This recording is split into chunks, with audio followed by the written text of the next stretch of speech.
So usually I'm someone who would be saying that Manchester United should avoid signings for massive fees and big salaries. However, the potential transfer of Bruno Fernandes to Saudi Arabian club al-Hilal does present United with a unique opportunity, and so in this video I'm going to be analysing how United could spend the Bruno money in two different ways. If you want to hear my full opinion, watch till the end of the video, because I am kind of working it out as the video goes along. So who would be a dream player to replace Bruno Fernandes if we do get between 110 to 130 million pounds? If I put together a dream list, it would be Alexander Isak, Cole Palmer, Rodrigo Rafinha, Vinicius Jr and Valverde. If I was United, I would just put feelers out, see if any of them are actually possible, because if you don't ask, you aren't going to have full knowledge of the situation of these players or the market as a whole. Take for example the Messi and Ronaldo transfer situations in the summer of 2021. There were huge surprises that happened at the start and at the middle of August. If United had been keeping tabs on these type of big players at clubs like Barcelona and Juventus,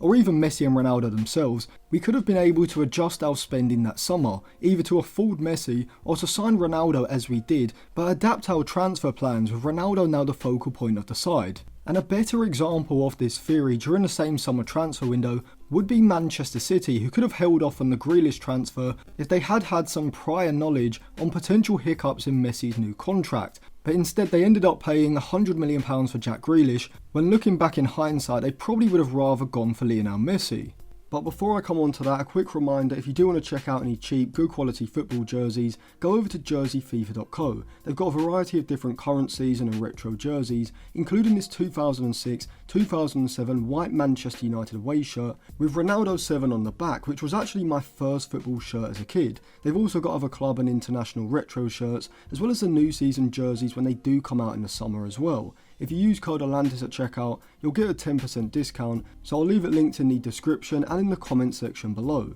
Valverde would be a punt just to test the waters, likewise with Vinicius. Isak I think will likely stay at Newcastle this summer, mainly because for Newcastle, you'd probably have to value him at £130 million. If United had the money, which they probably would if they did sell Bruno Fernandes, I do think Cole Palmer and Rodrigo could be deals that United could do, as given that Palmer is still on £7 million a season even after extending his contract to another year to 2033 at Chelsea, to me suggests that there must be some agreement to eventually allow him to leave if the price is right. Chelsea paid £42.5 million for him back in 2023, and so I think a starting offer of around £90 million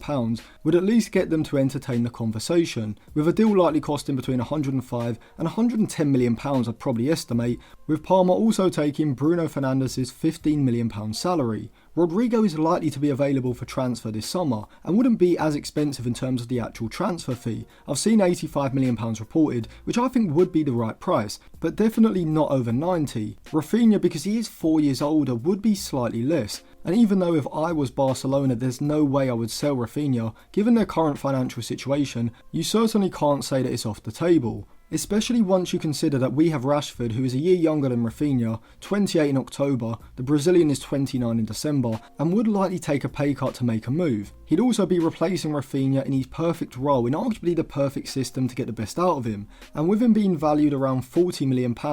this would allow Barcelona to make £30 million on the swap deal, which may be something that they have to do if they are trying to strengthen in other areas. Rafinha has also showed signs of potentially feeling unwanted at Barca, with the Nico Williams number 11 shirt comments being the main example of this. Now personally and Rafinha is a player that I've rated even when he was at Rennes after joining from Sporting in 2019, and whilst he was at Leeds the summer he joined Barcelona, I did say that he would be my top target in the right wing position ahead of Antony, and even as recently as this summer I was suggesting that United at least attempt to sign him for around £50 to £60 million,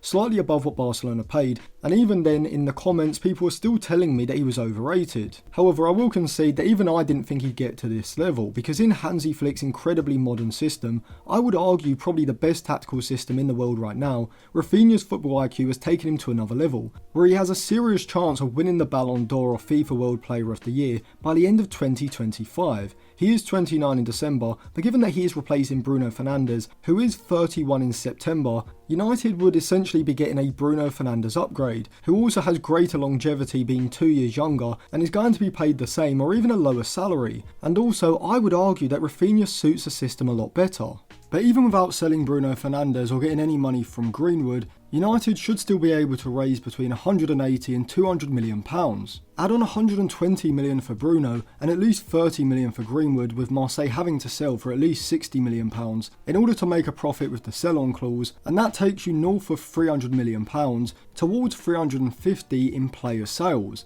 And so this is why people who think it's unrealistic for United to spend over 200 to 250 million pounds in a single summer transfer window aren't factoring in that this summer, even without selling Bruno Fernandes, we are still likely to bring in 2 to 2.5 times what we did last summer and 4 to 4.5 times what it was in the summer of 2023, alongside getting one £18 million salary in Casemiro and two £15 million a season salaries in Bruno and Rashford off of the books as well. So we're able to raise upwards of £200 million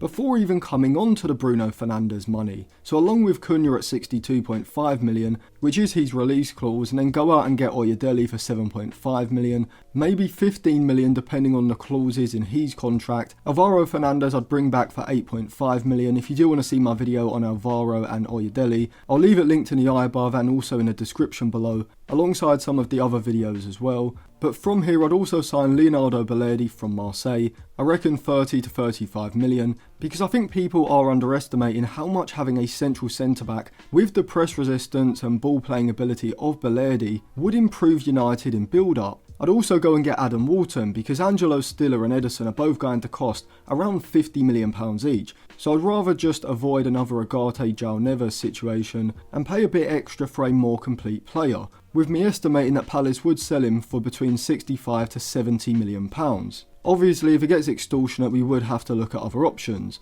but right now that's 170 to 190 million pounds spent, depending on the Oyedele, Walton and Balerdi prices, so I'll go in the middle with 180 million. Now you could of course sell Andre Onana to Saudi Arabia for probably between 30 to 33 million pounds, which alongside Bayindir being sold for somewhere between 7 to 8 million pounds, you can then use that money to trigger the release clause of João Garcia at Espanyol, which is 21 million pounds, and either bring in a backup keeper for cheap or on loan, banking the extra 15 to 18 million pounds to use on other positions, or you could use that money to bring in another young exciting backup keeper who can compete with João Garcia, and I would suggest someone like Yahia Fofana, who's only got 1 year left on his Angers contract, is only 24, and so should probably cost around £10 million.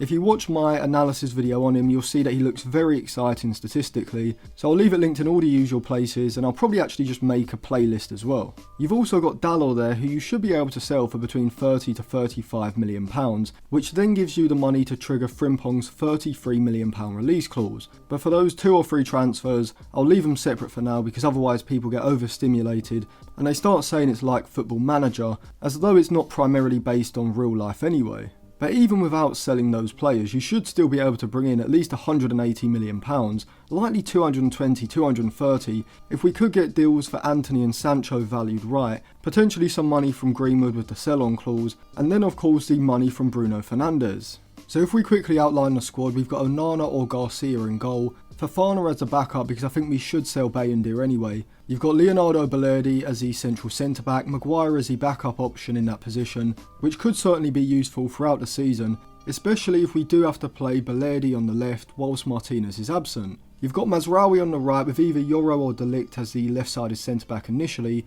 but you can also use either on the right as well, with Aidan Heaven as the backup left-sided centre-back, and if Kokonki isn't going to get game time, you might as well just send him on loan. You've then got Walton and Agate as the midfield double pivot, with Kobbie Mainoo alternating between being used in the double pivot or more advanced in that left-sided interior forward position, playing a different kind of role to the one that Cunha would play if he played there, or you could even use Mainoo in a midfield three alongside Agate and Walton as well. Oyedele you've got as a backup option, and then if you did want greater strength in depth, you could bring in an experienced stopgap central midfielder, either on loan or just as a cheap option for next season, but I'd probably prefer just to use one of Kone Twaits, Tyler Fletcher or Jacob Devaney depending on who is ready to step up. Wing backs you've got Alvaro on the left, Dorgu's there as an option, and I think for next season you probably do need to loan out both Harry Amas and Diego Leon. On the right you've got Ahmad as the starter and either Dalot, or if you sell Dalot you could also bring in Frimpong, which overall I think gives you excellent options, a lot of different tactical variety on both sides in the wing back positions.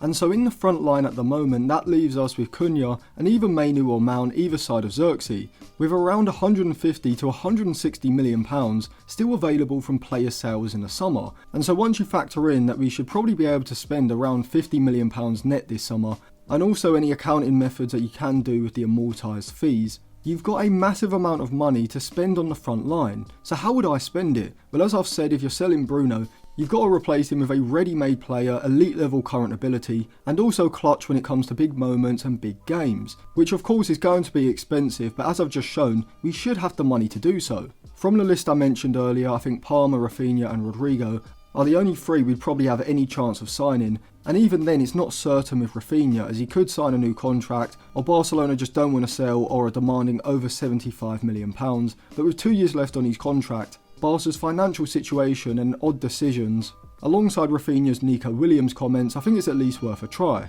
Price-wise, Cole Palmer would be the most expensive. I would say at least 100, likely between 105 and 110 million pounds, potentially as high as 120 million pounds. And so even though it could be possible, I think in the end, the transfer fee for Palmer is just going to be far too expensive. Of course, you've also got players like Goalkeeper and Bumo, Cherki, as well as some others, and so there are a few different options and combinations. I have written out my plan for my next Who Manchester United Should Sign video, not just for this summer but also summer 2026 as well. And so if you do want to check out the plan and see who I'm considering before the video comes out, you can go over to my Patreon and get a 7-day free trial to read it. I'll leave it linked in all the usual places, including the eye above and on the end screen after the video. And so going forward, I think the best way to look at how to spend the money on the front line is to look at it from a 3-year perspective, with the target of winning the league by 2028. Whether it's Rafinha and Rodrigo, Gokrez and Mbumo, even Cherki, a different combination or someone else, you can see how selling Bruno Fernandes and then reinvesting the money appropriately can significantly improve the squad to the point